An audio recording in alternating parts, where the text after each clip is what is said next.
Hi, this is Peggy at Headshots by Peggy, and today Merrick McCartha co-hosts with me as we are joined with the legendary Bill Duke.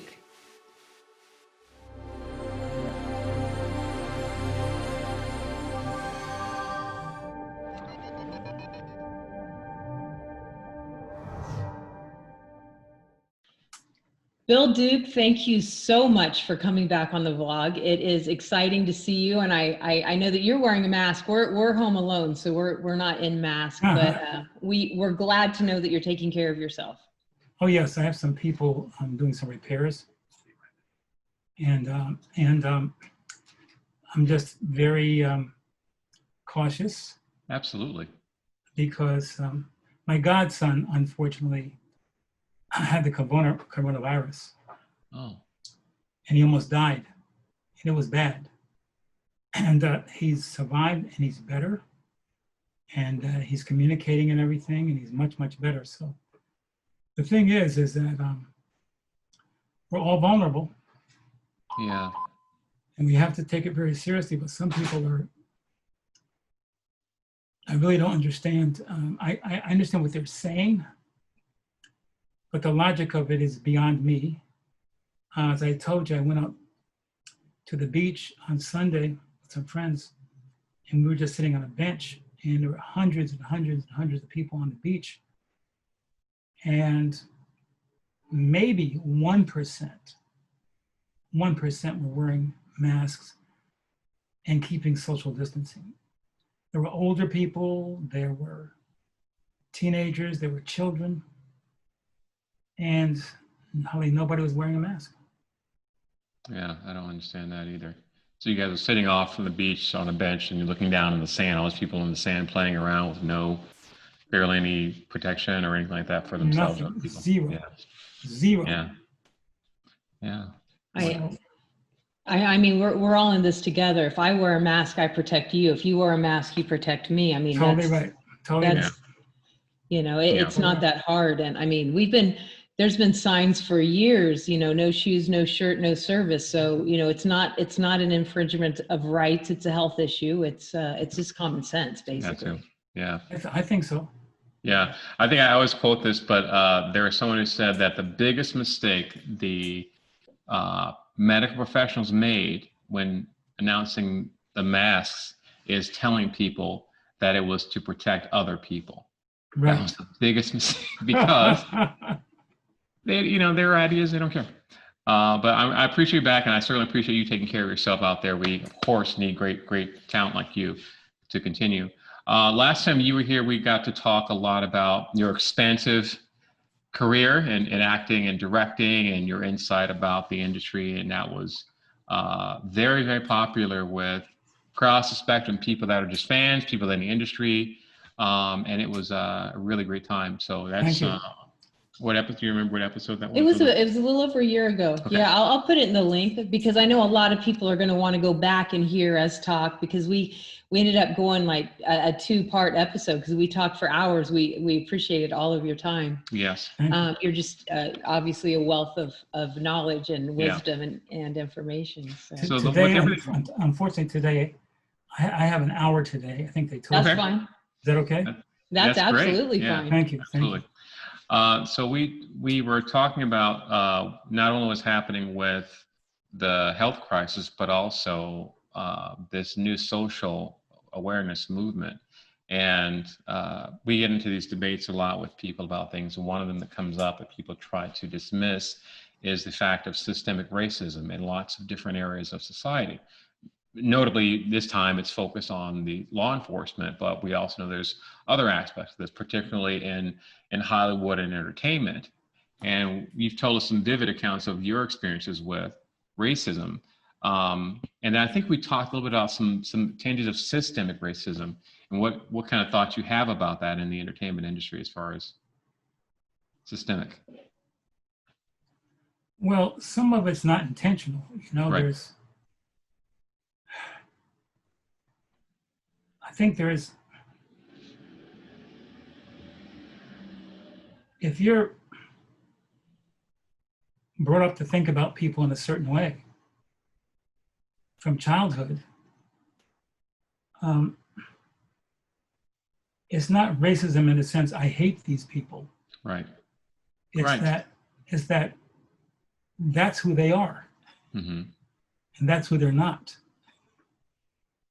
And the impact of that in terms of media is devastating, because when you have children, I'll give you an example. I directed a film called Dark Girls, and Mm-hmm. it's about colorism in the Black community. Actually, it's global. It's in Africa, Asia, India, every place. Skin bleach is one of the most popular cosmetics in the world. It's over $1 billion. Skin Really? bleach. Really? Oh yeah, yeah. I was in Ghana, Africa, and I was having dinner with the ambassador and his wife and several other people, and this lady at the table. She was very light complected, but she kept her hands under the table most of the time. She didn't eat very much. So when she raised her hand to take a drink, you notice that her whole hand was light, but her knuckles were dark. And I asked the Ghanaian person sitting next to me, I said, what's up with her hands? And he said to me, oh, she bleached her whole body. Really? Knowing how toxic it is, knowing that it can cause cancer, knowing that it could be poisonous, she wanted to be beautiful. And this little girl in the beginning of my film, Dark Girls, there is a chart before her, and there's a white doll, an Asian doll, and a Black doll. And she's like 5 years old. And they say, okay, which one is a pretty doll? One said a white doll. Mm-hmm. What's the smart doll? One said a white doll. What doll is going to be successful?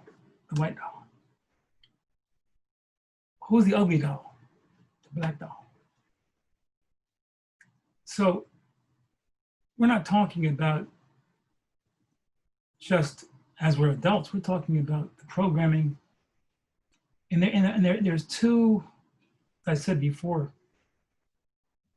levels of this. One is, there's two sins, the sin of commission. I actually say that you're stupid or dumb or ugly, or I keep you dancing and smiling and bucking your eyes and everything, and entertaining me, and that's who you're supposed to be. And so that's the sin of commission. The sin of omission, which is, I think, more terrifying, is that whenever someone of intelligence, brilliance, someone that can change the world, someone, most of the time, you're not there. So if you don't see yourself, then somehow you feel that you're less. And media has a very powerful, powerful impact. So I'm hoping that, this Black Lives Matter movement, that they can have an impact, and that it's not just for a year until the subject matter goes away, but there's an infrastructure change that enables, real infrastructure. Black executives who have the power to greenlight movies at major studios and networks or programs. But that's my hope and prayer. Mm-hmm. There is some change happening now, but it's on a pretty small level. I hope there's a real paradigm shift one day. Yeah. Go on. I know in your book, you said your third grade teacher said, without a past, there would be no present. And that's kind of what we're talking about right here. Is one of the problems is how Black history is written, and how are seen and recognized. And you went on to, a horrifying story, how your teacher, showed you your past. But and that's a lot of the problem. A lot of it is ignorance in the way we're taught and the way things aren't what's not taught, and how we look at ourselves and how you look at yourself, and, all of these things play into it. And, I think that, as an actor, as a writer, as a director, as a producer, things have to, the story has to change. Yeah, I think also the idea with the racism, people that are defending this idea, saying, "Oh well, it's not racism," and this idea of racism is, "Oh well, there's no Klansmen and hoods burning crosses, so therefore," it's like, no, that's a level of racism, but that's probably even less effective than the systemic racism that's really been in place since the beginning of the country, which is to project onto everyone this image of these people are here and these people are down here. And that's what we're talking about. So in the industry of making films and television, I always wonder how much of that is into account. Like, from what you're saying now, are they saying, hey, we need to be inclusive, let's show the real world? Or are they saying, let's show more Black people or people of color in these predominant positive roles? Or are they saying, you know what, let's go with the best mix is going to get us the most money out of this? And that's kind of what my question is on how the industry is shaping up lately. Well, I think there's a consideration with the pressure of the Black Lives Matter movement. There's definitely pressure to diversify, and diversification without, I mean, the surface of things, 10 or 15 years ago, there was pressure on Hollywood to diversify. And so, because there were no Black executives, and so they created these diversity departments, and they chose a Black person to run that. Okay. So when you complained about racism, right, they're like, no. Look at Joey. See, Joey's right. You know what I'm saying? Yeah. But nothing changed. They just had something to point to defend. Which is what I see a lot of people saying, well, I'm not racist. I have a Black friend or whatever. And or it's look that at this mentality. example of my non-racism. Look at this one example I can show you. One example, but they don't understand that it's the thought, it's the structure to keep somebody down where somebody else is benefiting from. It's literally designed to do that. And it's pervasive and it's insipid. It's not something that's, out waving flags and whatever. It's like this, really insipid thing. So, it's not just the people that are, evil and hate a certain race. It's the taking advantage of and not acknowledging and, all these different factors. Yeah. And I want to be clear, because on no level would I ever suggest that all white people are racist. Right. Because they're not. There's some great human beings out there. When you look at the movement that's happening now, those young kids, Black, white, Hispanic, they've come together and they understand, no, we're not going to be divided anymore. We're going to fight as one for all of our justice. So there are older white people, younger white people, men, women coming out and saying, I understand, this is the truth. Right. And we want it going also. And so they're putting their lives on the line because they're being beaten and pepper gassed and all kinds of other things that they're making sacrifices. So but there is a segment of this nation that it's hate. And examining where the hate comes from is important, and also protesting without a strategy is called frustration. Mm-hmm. It's not just I'm getting beaten and I'm getting gassed and I'm going to jail. And okay, we appreciate all of that. We appreciate all of that. What specifically is your strategy for change? Right. What specifically, in terms of infrastructure, what should happen to have an impacting, lasting impact on this issue? And I'm not really hearing that. Okay. I mean, I want to hear something that I say, wow, if that changed, I know things are going to get better. Sure. So something cohesive and thought through, not just stop this. Yeah. Not just emotion. Yeah. Right. Because in the 60s, we used to protest too. You know, you gotta tear this system down and you gotta change it, and we're angry and we go into the streets and, you know, bottles and destroyed our own neighborhoods and all the rest of that. And we've got to replace it.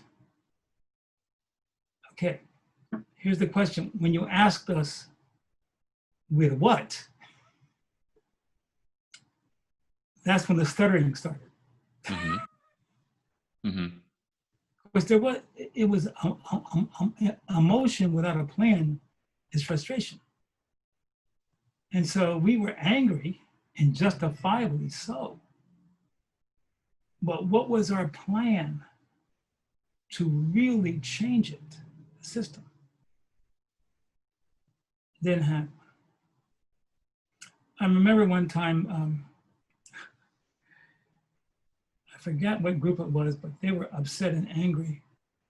And they blamed the banks and the financial system for Yes, I remember that. Mm-hmm. Mm-hmm. And so we said, we're going to go down to Wells Fargo and we're going to take that money out of the vault and use it for something positive. So when we got to Wells Fargo, since we announced we were coming, the police were there. Yeah. Yeah. So I mean, I always say we're playing checkers in a chess game. Yeah.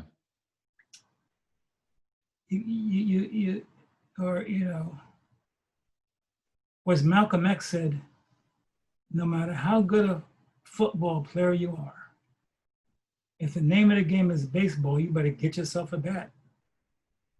Right. We saw that quote. We've been doing a lot of the reflecting too, and watching things like the documentaries and autobiography of Malcolm X, Martin Luther King Jr., and most recently we've been watching a lot of James Baldwin, who we've come to feel like he's sort of this third pillar of that time. Yes.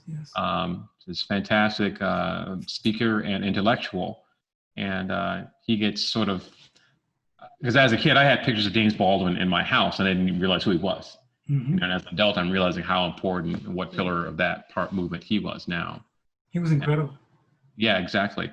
And also there's a guy that does a great speech on this through the ACLU called Jeffrey Robinson, mm-hmm. who does a very detailed examination of the history of slavery and how that catapulted this country into the financial giants mm-hmm. that we are. Yes. And people fail to recognize that, and how deep of a level and how much of a foundation slavery was to the economy. Because he goes into about the Confederate statue thing that people are arguing about now, and pointing out that, the statues weren't built until the 60s. There were two peaks, the 60s, and then later on, another part after the assassination of Martin Luther King and Malcolm X. It was during the first Brown versus Board of Education thing, where they're integrating. And then later on in the 60s, that's when these spikes and these statues went up. It wasn't right after the Civil War. They didn't have all this stuff then. Right. They did it as a statement saying, hey, you still down, by the way. We're up here. Here's our statue to remind you that you're still down. That's what those statues are for. So anyone that's arguing that, oh, this is our heritage, this is our culture, it's your heritage of keeping people, human beings, as slaves, and it's your culture of thinking of them that way. And that's what that is. It's not, oh, this is just our hospitality. No, it's all about people being kept as slaves as the foundation of an economy for our country. That's what that was about. That's what the war was about. And people fail to admit that. And that's what we talk about as education, really learning things. We didn't learn that as kids. That was we learned that. I grew up in Detroit. We were taught about Black history, but I don't think we went into depth about how much cotton and slavery and cotton were the foundation of the economy back in that time. And a lot of people in the country weren't educated about much of slavery at all. I think my education of Black history is about what you covered in your chapter 2 of your book. That's all. I mean, if even that. I mean, it was. Yeah. Yeah, it was. I wasn't ever taught that. Well, slavery still exists. I mean, you know. Yeah. You know, we're graduating children from high school with second grade reading skills. How do you survive in a global economy with a second grade reading skill? You don't. It's called prison. And when you're in prison, you're making traffic signs, you're doing all this work for pennies a day to get time off of your sentence. But my point is that there are a lot of Black young people that are in prison, and they're working super cheap to zero money labor. And that was actually something that was in the legislation after the Emancipation Proclamation. You can't keep slaves, but if they go to prison, then you can indenture them to work. And that was something that went on for years and still does, really. The whole system was set up for that. Yeah. So, but you know something, I've gotten in trouble for saying this before, but as you know, I'm not bashful. The thing is that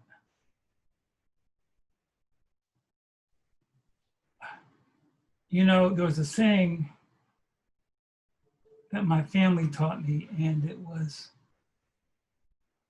whatever you blame, you empower. So if the giant has his foot on your neck, you talk about how heavy the giant's foot is, and that his foot smells and it's crushing your head or whatever. There's another option you have. He's a giant, but he got toes. Suppose you just bit all his toes. Toes are sensitive. If you just suppose you bit off 2-3 toes. Right. See, the thing is that when are we going to start taking responsibility for the madness in our own community? I know where the madness comes: lack of education, lack of opportunity, lack of anything you can name. But the people who are really blaming the system, the white man, etc., right, should really do some historical studies. Not long after slavery, we had a Black Wall Street. And those people who built that Black Wall Street suffered through things we could never imagine. They saw lynchings. They saw what they call nigger barbecues, where they used to put us on spit. There's a book called Without Sanctuary. I wish everybody would read that book, because it's a pictorial history of the genocide in this nation of us as a people. And it's proof that we were murdered and the rest of it, da, da, da, da, da. But in the midst of that, these people came together and built Wall Street, a black wall. Now, because it was so successful, it was bombed and people were killed. But it didn't stop them from building it. They built it. In our communities, there are geniuses.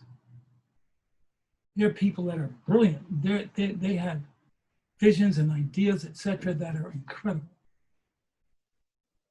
I hope there comes a time when we can come together and really understand that we owe something to our future generations. You got to leave them something. At least, if it's not a house, at least a platform to stand on. And I hope that one day we understand that and come together and begin to do it. I really do. I agree.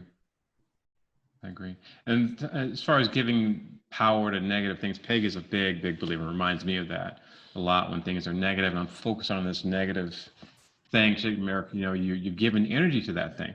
You're giving energy to negativity. Yeah, I love that you said that, because that is literally, you can look at all the bad all day, every day, but then you're just giving it power. When you're talking and saying its name and, feeding it, we can see that in the news. We can see where we're at as a country because everybody's put their energy, and it's like, what, how has this happened? Well, because everybody's, put that name in their mouth and, put that energy there, negative or positive, it's still feeding. And that's exactly what we all need to wake up to. You know what, let's start focusing on the positive. Let's start focusing on the solution. Let's start building a different society.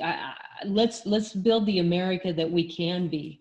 This younger generation, they are coming together. They're embracing each other, and that's where our strength is when I get strength from your strength. And, your strength strengthens my weakness, and my strength strengthens your weakness. And we come together, and that's how we're strong, and that's how we grow.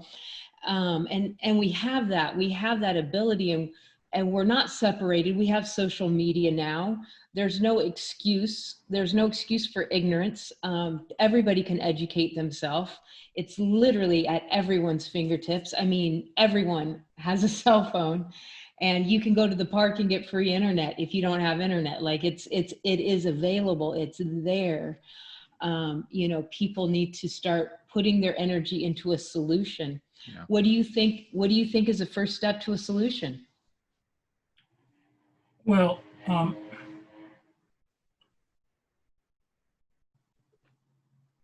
right now we're divided. And until that division is healed, not much is going to happen. We're going to blah, blah, blah, like usual, protest. But Wayne Dyer he's a great motivational speaker. And he has a saying that I've embraced and try to live every day. He says, every day you wake up, you have a choice. You can be a host to God or a hostage to your ego. And he defines ego, E-G-O, as edging God out. And it's something that, if I say this to people, particularly young people, they think I'm being corny. I'm this old guy just talking about stuff that's not possible. But see, racism, for example, is the most ignorant, stupid, the most I can't even begin to, because not only white races, there are black races too. You know that, right? Mm-hmm. And so the reason I say that because in the end, we're all the same color. We're this grayish white. It's called the skeleton. Mm-hmm. If she died and you died and the flesh kind of deteriorates, you both look the same. So if we're the same, underneath all of this surface, if we're the same thing, what are we fighting about? And that's something that probably won't happen in my lifetime. I wish it would, but just questioning our behavior, questioning it. I mean, as you know, in the Black community, this light skin over dark skin thing, this colorism thing is, have you ever gone to hashtag team light skin and hashtag team dark skin? No, I haven't seen that. That's the thing. That's the thing. Huh? You got to go. Wow. Black women, a dark skin component, a light skin component, debating beauty. In 2020, I mean, so how, Yeah, I don't understand either. I know growing up, there's light skin. We had the light skin, dark skin thing, but it wasn't like you're more beautiful, you're more attractive. It was, hey, you light skin, oh, you dark skin. It wasn't like we didn't establish any aesthetic, positive or negative value to it. It was just a descriptor for me growing up. And some people had a thing for light skin, some people had a thing for dark skin. It wasn't like it was any positive or negative. Like, that's your thing, okay. Like you like Pepsi, you like Coca-Cola, all right. It was cool. But what you're saying is there's still a thing where they're still debating beauty attached to either of those. In my film Dark Girls, if you check Dark Girls out, there's a young black man. All right. And he literally says this. He said he would never date a dark-skinned woman. And so we asked him why. He said, because they don't look good on my arm. Really? And guess, but here's the painful thing. He was not trying to be mean. He believes it. In his soul, he believes it. He didn't say it out of anger or any kind of negativity. He just, they don't look good on my arm. There was in Poughkeepsie, New York, where I'm from, interviewed this lady, and she's not in the film because the sound was not right, but she told us, we asked her about her experience. She was a very beautiful dark-skinned woman in her 30s. And we said, well, what is your take on this whole thing? She said, well, I haven't ridden in the passenger seat of a man's car until 2 years ago. We said, what are you talking about? She said, well, the men that I was attracted to were attracted to me. You know, we would go to my apartment or his apartment and we would, you know, be together, you know. But when we went out, these guys would say to me, hey, let's, like, you're my assistant. You can drive me, you know what I mean? So since she had such low self-esteem, she would drive them around. But she said, until 2 years ago, I had never sat in the passenger seat of a man's car. She told us this story, man. The whole crew was, I wouldn't say in tears, but crushed. because she was in such pain. Yeah. And this is on the set of Dark Girls? Yes. Wow. But Wow. so it's an issue of consciousness. It's also it's an issue of spirit. Mm-hmm. You know, somehow you have to disconnect from God to really believe that. Yeah. You know, it's Yeah, I think it's a definite disconnect. and I don't see us. I applaud the Black Lives Matter movement. I really applaud it. I just want to see what is the plan. Not how angry you are, because what they're not really addressing, for example, did you see how many black people killed each other in Chicago this past weekend? Yes. I think there's 25 shootings over the weekend, I think, or something like that. Yeah. And one at a funeral home. Oh, yeah. Yes. Yeah, I did see about that one too.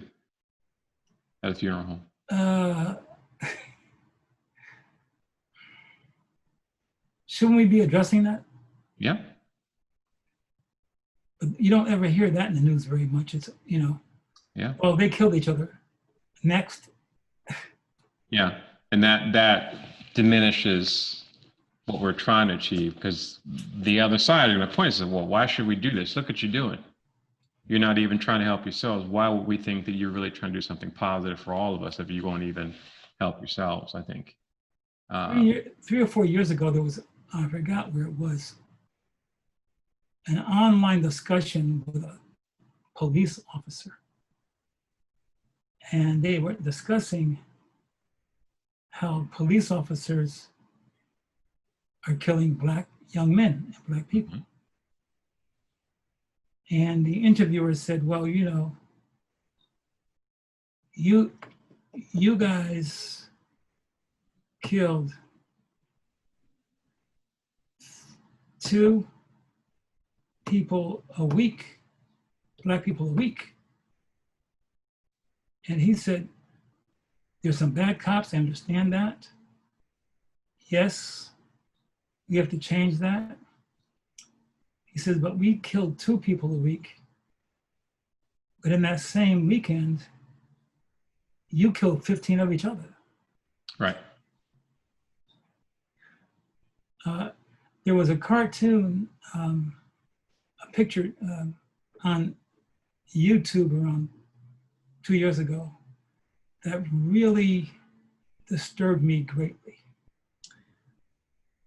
The head of the KKK, he was on a stage with a microphone, and on the ground there were like hundreds of KKK members. And he was weep. This Grand Dragon was weeping, and so were the men on the ground weeping. And they were taking off their hoods and robes. And the Grand Dragon got in the microphone, and the caption was,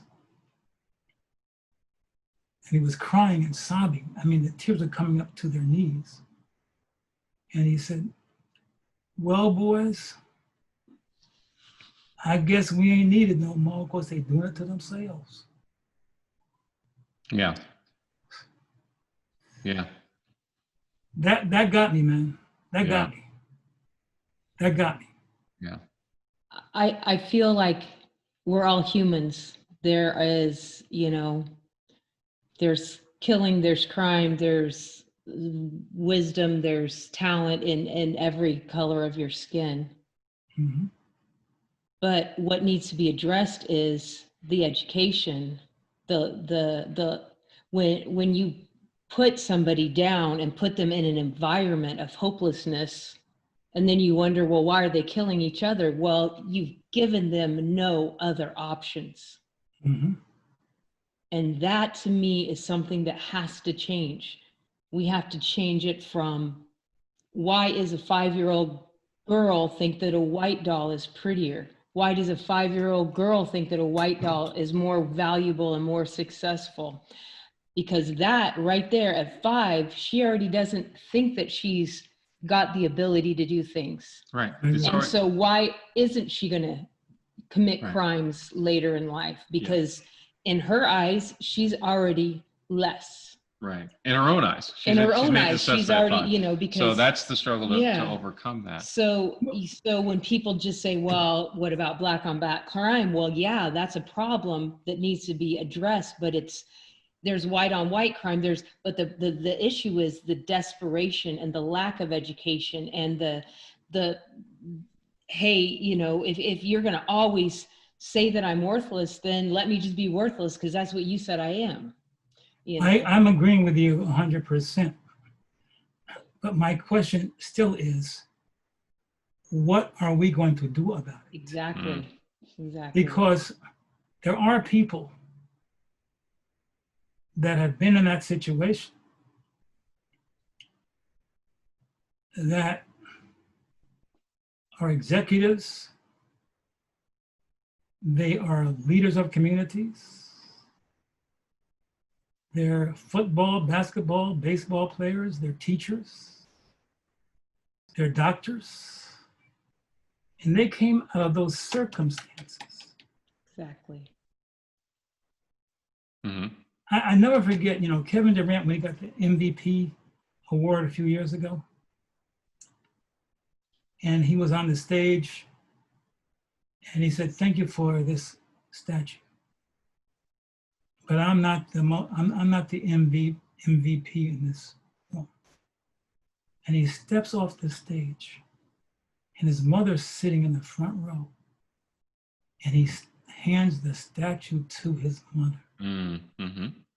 And he says, "There were many, many, many, many nights when me and my brother had meals and my mother had no food to eat, but she fed us first." And he handed it to her. There was not a dry eye. Right, exactly. Right. Wow. That's beautiful. You know what I'm saying? Yeah. That's beautiful. Are you in the process of writing another book, or are you gonna write another book at any point soon? I mean, we're still holding on to this. Thank you. This is one of our favorite items in the house to refer to for stuff. Thank you so much. A lot about your background and history. That's why I thought about this. In your experience, or would you be interested in writing a book that's kind of focused on these issues? I mean, you're fairly, fairly much an activist yourself in a lot of ways. Well, and you do a lot for young people. You do a lot to help young people. Yeah. We have the Duke Media Foundation. Uh-huh. Okay. And we teach young people 2 things that are interested in this industry. We teach them media literacy. Okay. Media literacy is teaching them how this business has changed from film and television to media. Mm-hmm. Social media, cell phones, and Hulu and Crackle and Google, all of those opportunities give young people, instead of waiting to be discovered, they can discover themselves. Sure. And build an audience. Yeah, and look at Issa Rae. Mm-hmm. She started off with webisodes, and she's got a deal with HBO. Oh yeah.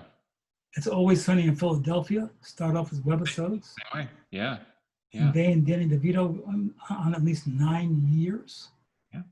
So you try to teach people to discover yourself. Stop waiting to be discovered. Exactly. The second thing we teach them is financial literacy. The distinction between the spending of a dollar and the use of a dollar. Right. What is the FDIC? What is savings? What is debt? What is compound interest? What is the stock market? Mm-hmm. What's the difference between a stock and a bond? And a great lady, Karen A. Clark, who's one of the VPs of our City National Bank, she teaches that to our young people. And many of the parents come to those sessions because they've never had a relationship with a banker before. We're just talking about that. Yeah, we were. How would you see a pathway for that, Duke Media, to have that education be taught in schools and public schools. Go to classes, have presentations, at least once a month on things like that. You know, if we had the opportunity, we would do it. I mean, we would love it because we think it's an essential amount of information. I mean, do you know that there are people who make $300 million and go broke in 5 years? Yes. Yeah. How do you make $300 million and go broke? It's literally the basic things, and nobody teaches. We were just talking about this. Nobody teaches finances. I mean, I was about 5 years younger than I am when I started learning about finances. Really learning. I mean, really learning. Yeah. I mean, I knew how to balance a checkbook and pay my bills, but I didn't understand. And there's so much I don't know about finances. Yeah. And this should be more important than biology. I mean, at and least as important. What you're teaching, to the Duke Media Foundation on finance, the basics of just defining what things are, and then go into perhaps options or strategies on how to make it work for you. That's what needs to be taught, but that's not. I feel like it's purposely not being taught. It's purposely not being taught. We have a whole industry. We have a whole industry that makes money off of debt. Yeah, they didn't forget to leave it in the curriculum. It doesn't matter what color your skin is. They don't want you to handle your money. They want you to pay their interest fees. Exactly. That's right. So we've been keeping up with you, of course, and we didn't want to leave without addressing some of the stuff we've been watching on and get your thoughts on. I noticed that, if I'm mistaken, there's a new project that you're on. It's called the Untitled Joe Louis Project. Is that about Joe Louis? Is that a thing? It's called Louis versus Smelling. It's about Max Smelling and Joe Louis. Yes. And what I love about this piece, and we're still trying to find the financing for it, is that in those days, when they were much younger, for Smelling, there was Hitler and fascism in Germany. Mm-hmm. And they used Max Smelling to be the face of Germany because we're not bad people. Look at this boxer. He's the real face. This is who we really are. And Jews and others were being killed every day. Mm-hmm. In America, there was segregation, lynchings, nigger barbecues, and everything else. Mm-hmm. But Joe Louis was put out there to say, hey, wait a minute. We're not racists. Look at this guy. Look, come on, you guys. And so I wanted to tell those two stories. And then, they boxed and fought and da-da-da-da-da. And the end of their lives, they became best friends. I did not know that. Really? They became best friends. That's a story. That's a story to watch. Now check this out. Joe Louis was a very soft-spoken, mild-mannered human being. He didn't brag. He was not that kind of person. But he was an activist, and people don't know this. And so, because he was Joe Louis, well, he played golf. He loved golf.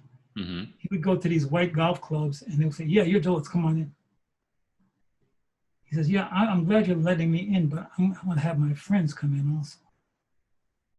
And they said, nah. Just one of you was enough. Wow. Yeah. And so he said, well, I guess I got to take this to the papers. And he said, whoa, wait a minute. Okay, we'll let your group in. The first day, him and his friends went to play golf at that golf course. And they hit the ball and it fell in a cup. And they went to pick the ball out of the cup. The cup was filled with human feces. Really? That story. And do you know how Joe Louis became broke? because he was an activist. And what happened is that because he was an activist, first of all, he toured the world to give money to the army for the Second World War. He loved America. And so he did these boxing matches for free around the world and made millions of dollars and donated it to the army, to the armed forces. Wow. When he retired, and he retired, are you aware of the fact that the reason he became broke is because they taxed him on every dollar he gave. On the dollar he gave the They military. taxed him Okay. on all of that. Yes. So he owed money for giving. Wow. For giving money, they still tax him. Yes. Wow. Okay. Now that's how he became broke, because he retired. He doesn't have money for his retirement, but on those millions and millions and millions of dollars that he had made for the armed forces, when he was taxed on that, he couldn't pay. Of course not. And that story is different from growing up. I saw it's the original film Great White Hope with James Earl Jones. And your story sounds like it's a little different from this, because James Earl Jones he's a big, large-than-life character in this movie. And I think Mahershala Ali did a tour production of Great White Hope in the theater in DC, I think, and that's kind of how he kind of got a lot of notoriety too. But was that about Paul Robeson? Mahershala Ali's? I think that was Great White Hope. Was that about Paul Robeson or Joe Louis? I thought it was Joe Louis. No, not Joe. I thought it was Jack Johnson. Jack Johnson, I'm sorry. Jack Johnson, yeah, Great White Hope. But Joe Louis, you're right. He was, and as a Detroit native, we grew up knowing and understanding Joe Louis. And you're right, that was his character, which is soft-spoken, very nice. And it was a thing, I think I read it in the autobiography of Malcolm X about how he would walk up and, hey, can you give me money? He'd hand out money to people. That's just the kind of guy he was. Hand him $100, you know? Great human being. Yeah, so that's definitely a story I'm excited to see. And please keep us posted on that too. You're still recurring, or you're a major character on Black Lightning as Agent Odell. And I think the last episode that I saw of you was you were basically bugging out out of your safe house. Yeah, they shot me in the spleen. Where? They shot me in my spleen. Oh, okay. Oh. So I don't know if I'm going to be back or not. It depends. That's shot all in Atlanta? Yes. It's shot in Atlanta. Yeah. Oz Scott and some great people, Akil Hashim. There's just some good people in charge of it. I'm leaving for Atlanta next week to shoot act in a Tyler Perry movie. I mean, okay. It's called The Oval. It's on. Yes. Yes. Yeah, I did a show on an episode of All American where one of the actors is playing my wife, or the actress playing my wife was also a regular on The Oval. She's telling me about that also. So you're going to be sequestered on the Perry Studios for a couple of weeks? Have they done that to you, or you get? We are tested. Okay. We're going to be took one test. I got to take another test next week, and then when you get there, you take another test. And they give you shields and masks, sprays and everything, and they give you a place to stay. But no one can come visit you, and you can't go outside the compound. Okay. Because it's not safe in there. So. Right. That sounds. I'm interested to hear about that. I think I've auditioned for The Oval, another production called. Was it Ruthless? They have another production on Ruthless, which is about a sect of, I think they're Black Israelites, but they're more or less a Black cult, and they have this whole issue with how they're deals with women and things like that. So that was one thing that we looked at. But yeah, I was worried about doing the same thing, having to go out to Atlanta, be kind of sequestered in for I don't know how many days. I'm going to be there for 3 weeks. Wow. Wow. I'm glad to be working, and yeah, I'm glad Tyler's doing it because he's one of the first. Yeah, exactly. So that's all good, you know. Yeah, and that's another topic. I wish we had more time to go into the issues, the subject of finding this market and how Tyler Perry's like people give him shade for this and that, but he found this market. He's like, this is the market I'm going for. I get that you guys want to do the glitzy explosions, Jerry Bruckheimer stuff, but this is what I'm doing over here. You might think it's low quality, that's your opinion, but this is the market I'm capturing, and he's doing well. He's killing it. Yes, he is. You know, that's another long conversation. Another discussion. Exactly. I guess you're going to have to come back on the vlog. Yeah, but also, we want to ask, because we try to gear this vlog towards not just people that are, want to know about entertainment and learn from people like yourself, but also actors that are new or intermediate level, like myself, how things work for them. And one of the things we realize is that in LA, we have a lot of opportunity to get in front of casting people during this time through Zoom and things like that. Casting directors, casting associates, casting assistants, but not really directors. So we thought, well, we're learning as actors what it takes to get into the casting office, to get their attention. So what is it for, as a director, in your director hat, we realize that the casting people often work for you and the producers. So you've hired them to send you people to look at. I mean, you got your big people picked out, but generally they're picking out your other supporting cast generally.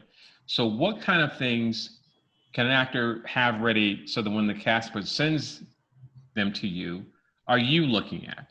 Well, unfortunately, there are actors coming out of different cities in this nation to Hollywood and spending over $1,000 on pictures. And I teach acting classes, and I say, listen, guys, if I have a choice between a picture and a reel, I'd rather see the reel. Right. They say, well, we can't, we haven't been in anything. I say, well, are you in the acting classes? He said, yes. You have acting partners? Yes. So take your cell phone. Exactly. Use your cell phone. Right. Film every one of those scenes that you're working on with these different actors. Edit it and make your reel. Something's better than nothing. Exactly. Yeah, because the thing is that as a director, I'd rather see the reel rather than your picture. Right. As a director, you want to see them act, what you're working with. Yes. Right. So on Peggy's side of it, where she's mastering the photo, the initial presentation for the casting office, when it gets to you, they're like, okay, well, I want to see what you can do. Not so much, So I always tell the actors that it's important that you have good headshots, but you also have to have that reel that backs up your headshots. That's right. And then you have to have the resume, the whole, it all goes, the training and everything. So that's good to know. So you as a director would look at something, even though it's not a big production, like, let me see what you can do. How do you look in front of the camera? Of course. Awesome. Yeah. If they got nothing else, you got to have something. Yeah. Something. Yeah. The resume might look nice, but unless you see them action, it's like, how can I tell, really? That's right. Okay. I'm not looking at the quality of the film. I'm looking at the quality of your acting. Right. So don't worry about it being a major fancy production. No. Can you see their face and body? Can you hear them? That's really kind of what you're looking at and what they're doing. I just worked on 2 years ago a film called High Flying Bird with Steven Soderbergh. Yes, we did see that. It's a feature film. He shot the entire film, I think it was in 2 or 3 weeks in New York City, with 5 iPhone 7 Pluses. Yep. And it looked good. It looks great. It looks great. Yeah. And the thing is that you don't have to wait anymore. You don't have to wait. Just do it. Just do it. You got a cell phone. A friend of mine just started his own studio. he bought 3 iPhone, I think 11 pluses or 11 Pros, a little sound kit Okay. with lavs and booms. He has 3 lights, shooting whatever he wants. Yeah. Yeah. I went out and bought some lights just for Zoom. They're little LED lights. And I told Merrick, I said, I'm going to use these in the studio. They are, I think we bought them for $150 and Yeah. they're awesome. They can run off batteries. You can put them anywhere. Yeah. That's I right. mean, it's available now. You can get stuff easy. You can get stuff. It's That's all right. available. Bill, thank you so much for taking the time. I know you got stuff going on today, but thank you for talking to us. As always, It's always a pleasure. The 2 of you, great questions, great insight. Really, really, really appreciate it. Hope we can do it again. And in terms of books, if you know a publisher, let me know, because I have a book. It's called that one. That's one. But this is a book, and it's illustrated. It's called The Journey. Mhm. And what it does is it's about the human experience, the journey we all take in life. And it's like, it's a metaphor for living. So, if you know any publishers that might be interested, let me know.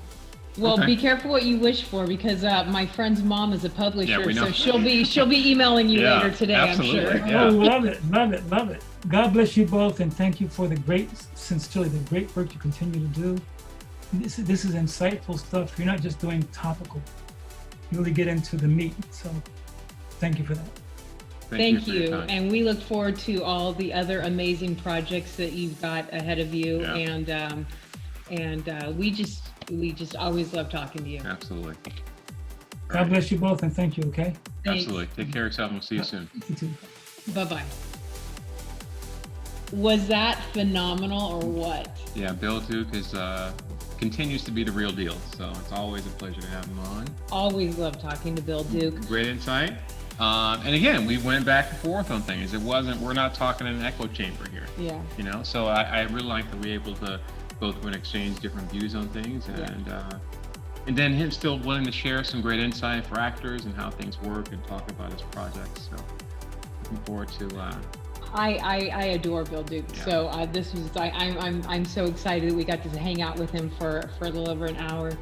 So I'm going to put all of his links in the bio below. So make sure that you follow him on social media. Keep up to date with what he's doing. Check out his IMDb, and make sure you keep track of him, because what a legend. I mean, what a wealth of information. And also his book that he published about a year ago that we showed, there's going to be a link down there, so you can grab yourself a copy of that. It's a great book.